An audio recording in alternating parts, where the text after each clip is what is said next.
Welcome to The Cow Behind the Barn, a podcast exploring humanity, the world, and the divine as experienced and interpreted by an artist. I'm Kevin Caldwell, a co-founder of the Table Collective.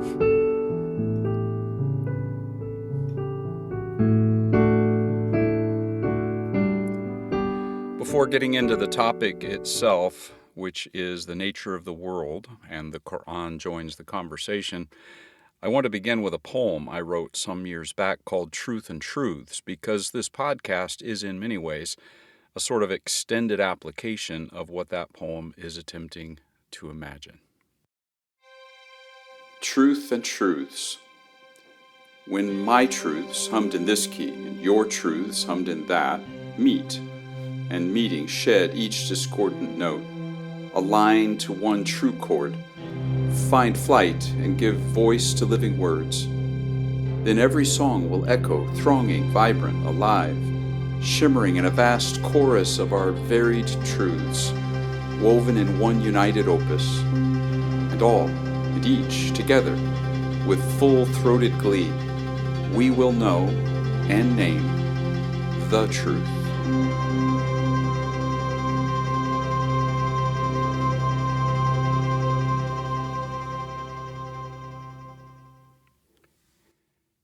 This episode and prior episodes, and what I imagine I will do in the next episode, all explore the ways that various religious heritages and quantum theories of the universe describe the nature of the world as we know it.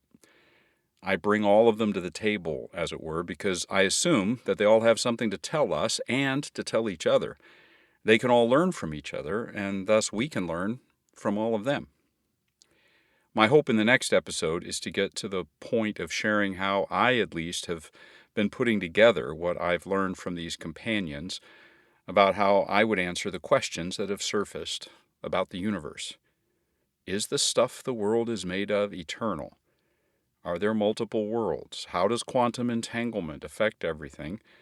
And does that entanglement include something more than our own consciousness? These questions surfaced in the last two episodes, as I've been at the table in conversation with the Gita, Buddha, Lao Tzu's Tao Te Ching, the Book of Genesis, and the Gospel of John. Another guest, the Quran, is just getting settled at the table, ready to join the discussion. And as a way of welcoming this newcomer, and as a way of encouraging the other heritages at the table, and a way to encourage us as well to set an intention of listening to all the voices, I want to present that poem again. As I do, I'm saying to myself, I bring my voice, and I also open my heart to the other voices here. Here's the poem. Truth and Truths.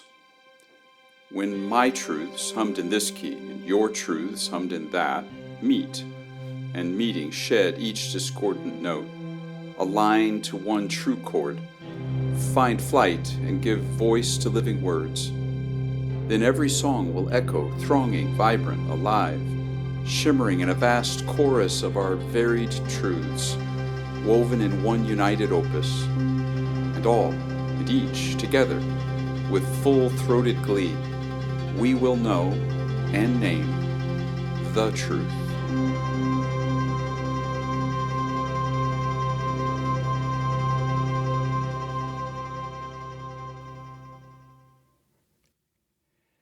Now, I'm going to organize the conversation around the questions we've been asking at the table already about matter and beginnings. But one clarification is needed as I begin. There will be quite a few references in this episode to self and God and the divine. That's because the texts include that. The question of the divine and the self is something we will be exploring in future episodes. But I can't erase the references in these texts when they occur. I'm at this point just reporting what is said, not assuming a set of conclusions. Okay. When did matter begin? The Quran says that Allah created the heavens and the earth and all that is in between them in 6 days.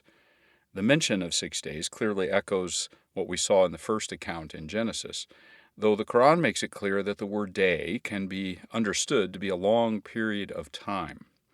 That first reference that I quoted was from the 7th chapter of the Quran. But in other chapters, for example, it says, in one case, 50,000 years, chapter 70, verse 4. And in another, a day in the sight of your Lord is like 1,000 years of your reckoning, chapter 22, verse 47. According to the Quran, creation is an ongoing and expanding process, not a one-and-done event. And so it says, we, meaning God speaking here, we've built the heavens with power, and we are expanding. 51, verse 47. An idea that seems to me akin to the expanding universe described by astrophysics. Elsewhere in the Quran, we read, the heavens and the earth were joined together as one unit before we separated them.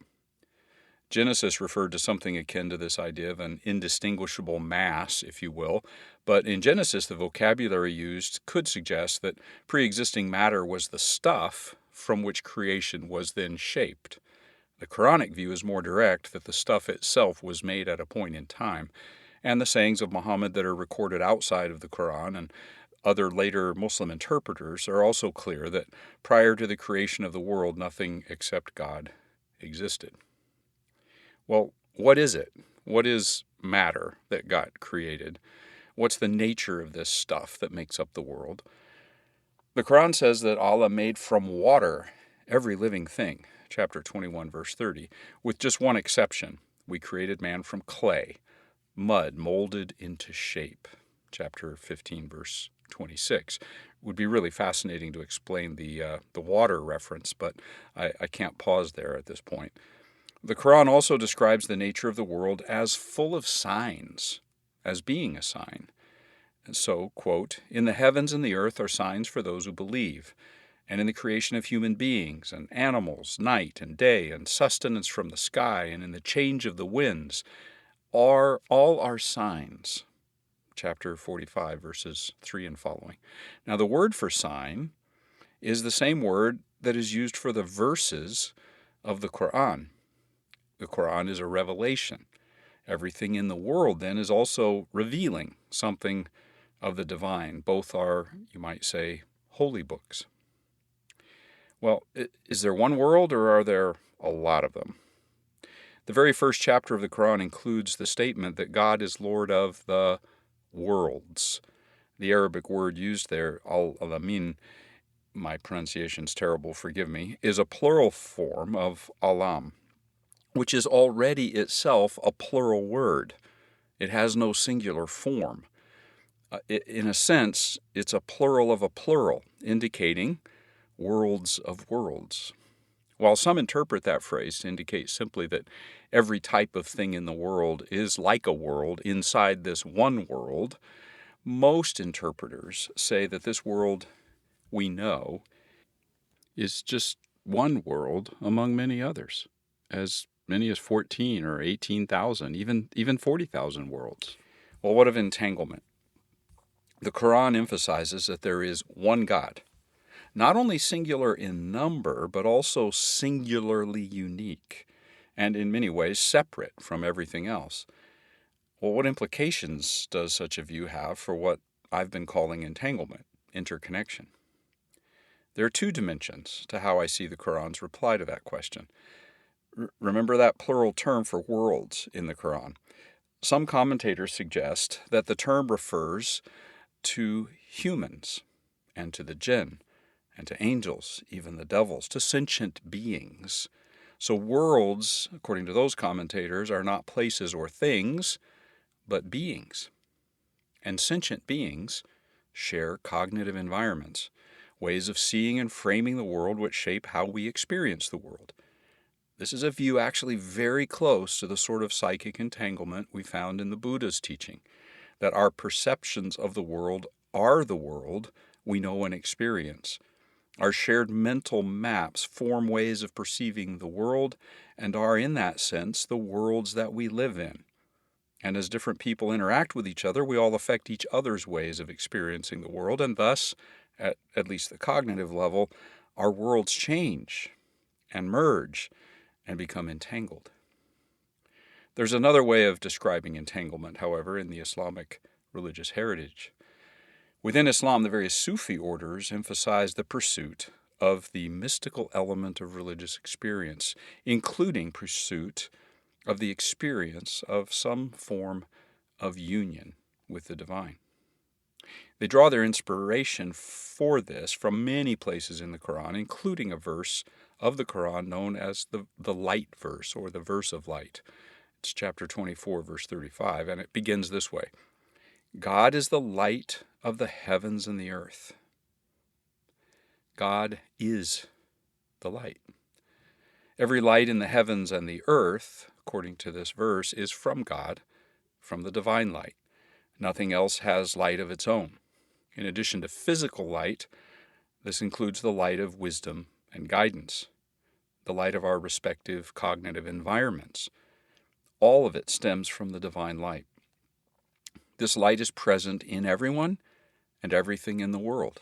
And thus one Sufi teacher suggests that we greet every person and actually everything as if greeting the divine light, which is ultimately the source of their being and existence. Well, let me try to summarize some of the Quran's answers to the questions we've been discussing with these other heritages. There is, of course, a lot more material in the Quran, but this is a summary. Is the stuff the world is made of eternal? No. Matter is not eternal. It had a definite beginning, according to the Quran. Are there multiple worlds? Yes, or most likely, with some debate about what that means. Is there some type of cosmic and or psychic entanglement? Maybe. As suggested by the preceding discussion, I would actually point out that there could be three potential approaches to how the Quran might answer that question, or how Islamic reflection on the Quran might express some type of psychic or cosmic entanglement. One view is that there isn't anything like that. It's precluded by the Quranic understanding of the utter singularity of the divine. A second view is the possible psychic interconnection of beings through shared cognitive worlds, shared perception and experience of our world. And the third is what I would term a metaphysical connection, the view of at least some Sufis, most Sufis, that the Quran teaches the reality of the divine light in all things.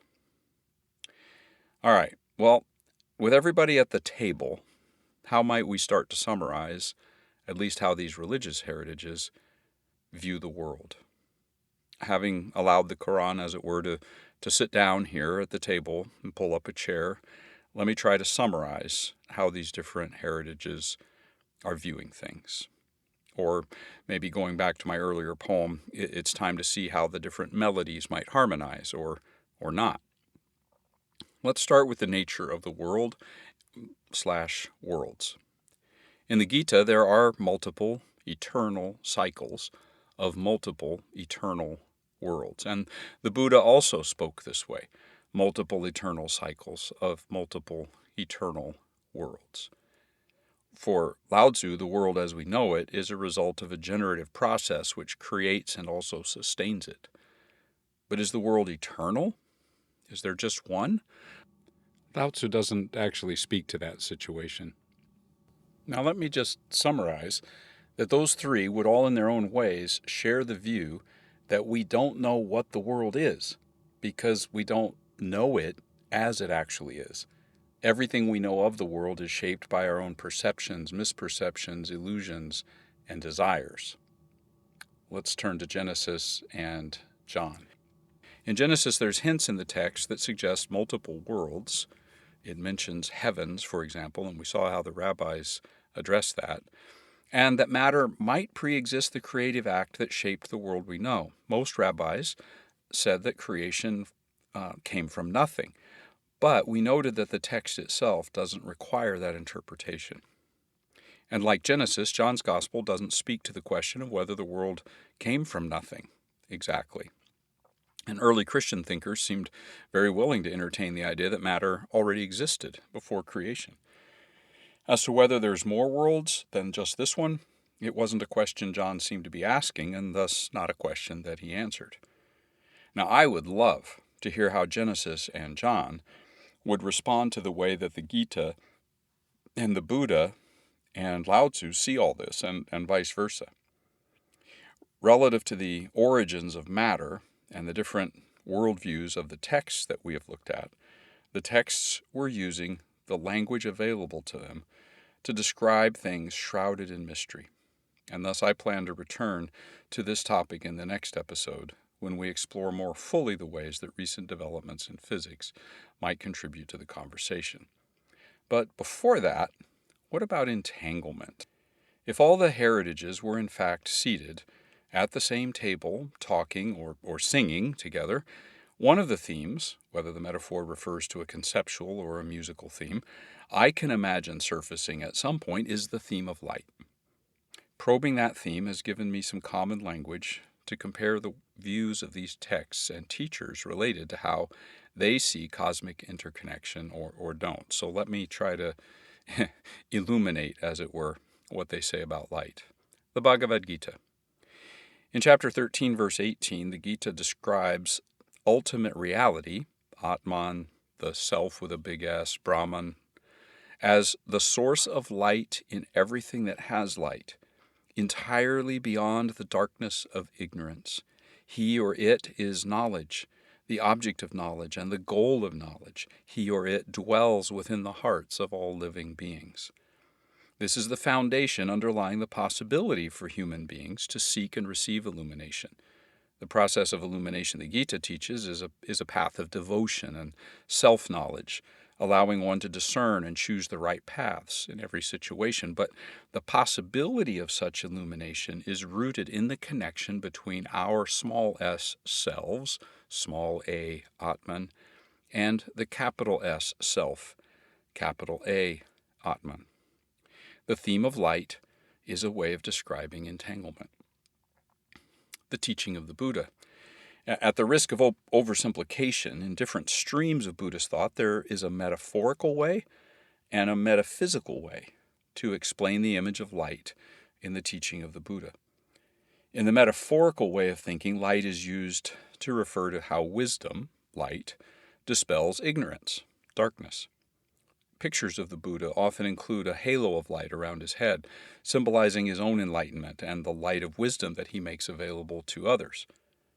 The metaphysical approach is perhaps most clearly expressed, for example, in Tantric Buddhism, in which enlightenment is described as union with the Buddha mind, akin to the ultimate goal of nirvana, though in this form of Buddhism, nirvana includes union with the universe, entanglement. Lao Tzu. In the Tao Te Ching, light is often used metaphorically to represent the essence of the Tao itself, signifying enlightenment, the wisdom that comes from aligning with the Tao. Is it more than a metaphor? In stanza 42, the first lines read, "The Tao is the origin of one thing, which is the origin of two, which is the origin of three, and so on to 10,000 things, which hold and carry the yin and yang and breath, Qi, is the harmony of it all. The Tao is the source of everything in the universe, whether 1 or 10,000 things.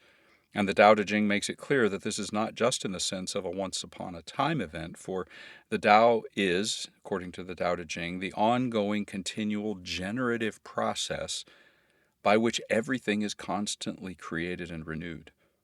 The Tao is the source of everything, and the process by which everything functions. And so the Tao is how everything is interconnected. So if light is a way to refer to the Tao itself, then light is a way, in Lao Tzu's thought, to speak of cosmic entanglement. Genesis. In Genesis, there's a primordial light, which, as we saw, some rabbis say, refers to the light infused into all creation. The idea of creation being somehow infused with divine primordial light is expressed in a different way elsewhere in the Jewish scriptures, with different metaphors. For example, that creation has been begotten by God. Other texts say that God is wearing the created world like clothing, which is a similar idea to some of the ideas in the Gita. John. In John, the light illumines everyone in the world, similar to things that we've seen in other heritages. In addition to that, though, John sees that the light comes from life, and that life came into being within the divine being. Light is a way of speaking of interconnection and entanglement. And in the Quran, in the light verse, Allah is the light, and that this divine light is somehow connected to the essential nature of the world. The divine light is in everyone and everything. Well, next I'm going to be going back to the Big Bang, as it were, but first let me say this. While there's differences, certainly every religious heritage I've looked at has a way of seeing and expressing the way that everything in the world we live in, including us, might be entangled. And light is one of the metaphors that all of them used in various ways to express that. As I was preparing for this episode, I took part in one of the art share events which Table Collective holds monthly. And by the way, I hope you'll check out more about what Table Collective offers and does at our website, www.tablecollective.art. Anyway, the theme this month was boundaries and connections. And during the event, we gave everyone time to do some creative work on their own as inspired by what the featured artists had presented on that theme. Because I was preparing this episode, I was already thinking deeply about light as a way of understanding the connections side of that art share theme, boundaries and connections. The convergence of that event and the preparation for this episode inspired a poem which became lyrics in a song, using light as the primary metaphor to express the mysterious way that I experience psychic and cosmic entanglement. I made a quick homemade version, and I'm going to play it. I want to invite you to receive it and engage with it like a meditation, an opportunity to open yourself, if you wish, to the possibility of experiencing something of the psychic and cosmic entanglement that I'm trying to convey in and through the song, the lyrics, and the music. An entanglement in and with light, however you might understand the nature of light. Song of Light.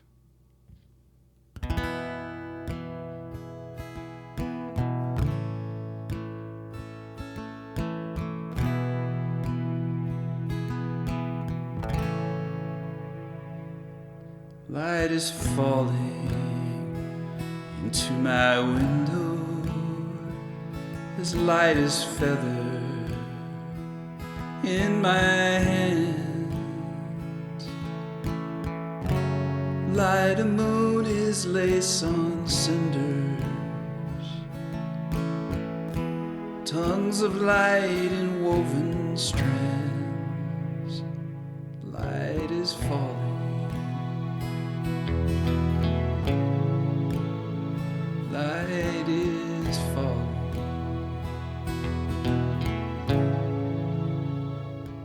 light is flowing out through my window as light as feathered wing flies from hand. Light on the moon, night sky is cinder. Light from tongues like flowing strands. Light is flowing.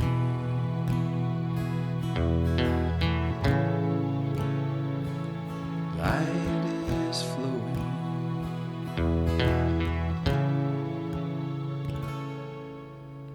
Light is glowing. Light is my window. Light is feathered bird nesting in my hand. Light is moon and night and cinder.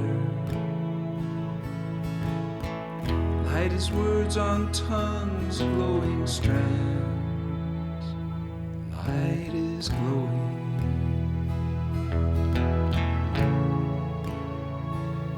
Light is glowing.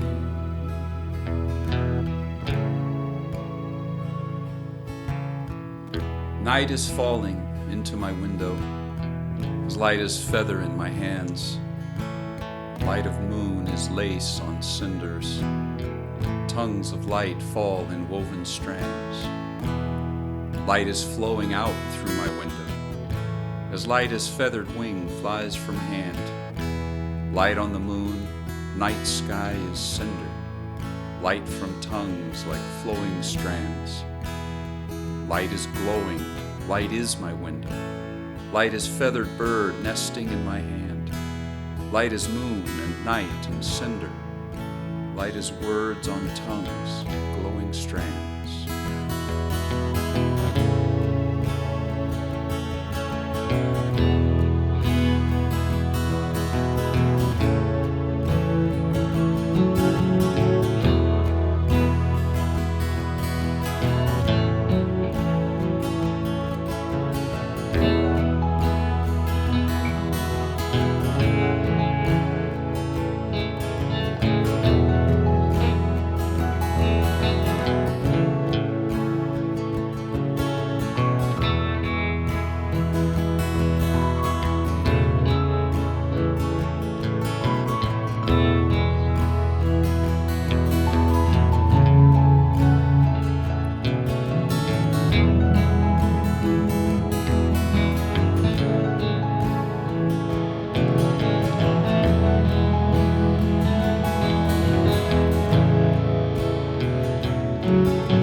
Among other elements in that song, I see entanglement in the way that it expressed light falling in and light flowing out, and also that light is the window, or elsewhere in the song, the bird, the moon, the sky, etc.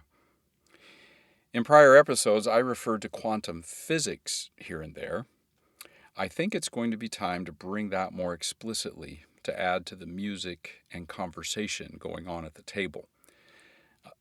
The conversation and the singing about the world, which the religious heritages have been thinking about, singing about, and talking about as they sit together.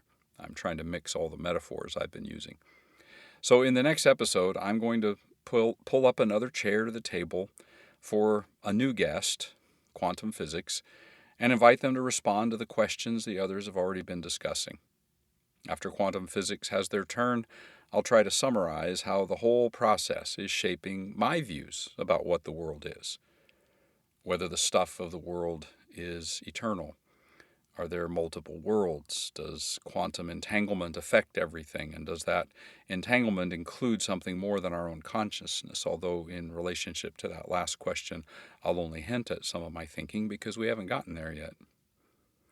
However, as I conclude, I'm amazed at the way that way back when this whole conversation was set off in these different episodes as a result of asking what seemed at the time to be such a simple question, where and when did I begin? I'm amazed at how it has gotten this complex. And I haven't even touched the way that time and the idea of the self are embedded in that question. I have a long way to go. Step by step, episode by episode. Until next time.